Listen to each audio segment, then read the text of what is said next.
Muy buenas, empleo, inflación y sobre todo petróleo protagonistas en esta jornada en la que se vuelve a hablar de los barriles de petróleo, se vuelve a hablar de la inflación, pero el protagonista es el empleo, después de conocer el dato en Estados Unidos que señala un nuevo mínimo de peticiones por desempleo en las últimas series en las que estamos mirando cómo el empleo en Estados Unidos empieza a coger fuerza. Aún así, llama la atención y se pone encima de la mesa no solo como esa reducción de las peticiones de desempleo es un dato positivo, lo estaba esperando el mercado, da alas a la Reserva Federal para tomar medidas en materia de inflación, pero pone en boga un gráfico que veíamos en Financial Times, un gráfico en el que se destaca y mucho cómo se está no solo dejando gran parte de los empleos, sino que empieza a ser una moda entre determinadas grupos de edad. Este gráfico que ven aquí, como cada vez más trabajadores norteamericanos dejan sus empleos y están tensionando todavía más las cadenas de determinadas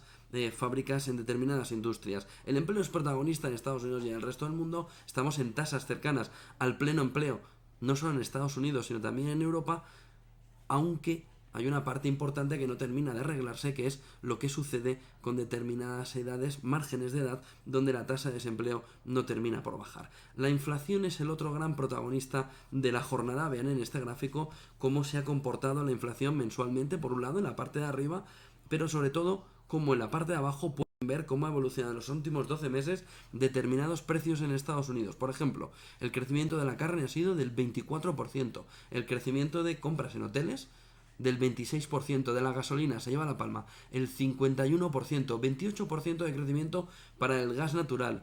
Si van al supermercado, son precios en Estados Unidos, pero que empiezan a verse reflejados en gran parte del mundo. La cesta de la compra, sobre todo en Estados Unidos, golpeada por la subida del precio de los huevos, 12%, o del bacon un 20%, y alquiler de vehículos en el 39%. Por cierto, la compra de vehículos de segunda mano en Estados Unidos ya en un año subida del 26%. Inflación, como les decía, protagonista, y todo eso junto con el empleo nos lleva a lo que Citi empieza a plantear, y es, si esta es la inflación uniendo alimentación y energía que estamos viendo, como se prolonguen demasiado, este sería el momento más parecido al que vivimos a la década de los 70, donde la inflación sí se fue de las manos, donde la inflación sí provocó subidas de tipos muy destacadas para poder controlar el fantasma de la inflación. Fíjense en este gráfico en el que pueden ver cómo ahora mismo sí hay consenso, 93,7% de los encuestados, según Bloomberg, citan ya que debería haber en 2022 al menos 3 subidas de tipos de interés en Estados Unidos, y eso con la correlación que llevaría para otras partes del mundo. Si miramos a los mercados, llama hoy la atención un gráfico, este que van a ver.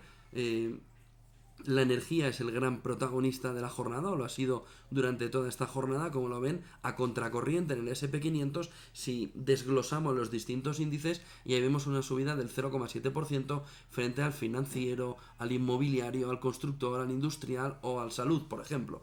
0,71% con la energía subiendo en el SP500. Y en Europa, mirando a ese gobierno semáforo en Alemania, socialdemócratas con liberales, con verdes, conformando un gobierno en el que en España habría que mirar quién puede salir beneficiado. Y entre los que pueden salir beneficiados, Iberdrola, por ejemplo, Acciona, por ejemplo, en todo ese movimiento ESG que el nuevo gobierno tiene pensado poner encima de la mesa. Perjudicados, licitadores, sobre todo.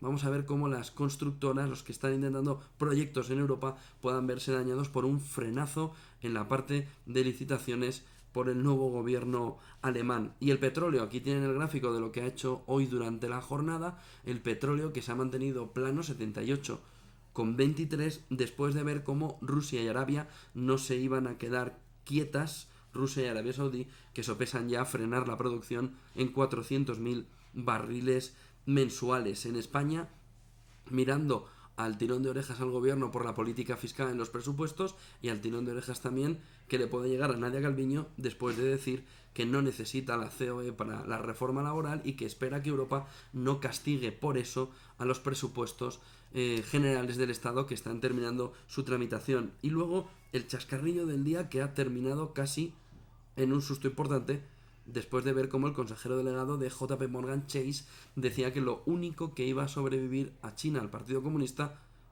era JP Morgan, entre risas. Lo van a escuchar en este audio del acto en el que decía el consejero delegado de JP Morgan Chase esas declaraciones a las que, por supuesto, hoy durante la jornada ha pedido disculpas y ha querido contextualizarlas. Pero escúchenlas, no tienen desperdicio. Se quedan con esto.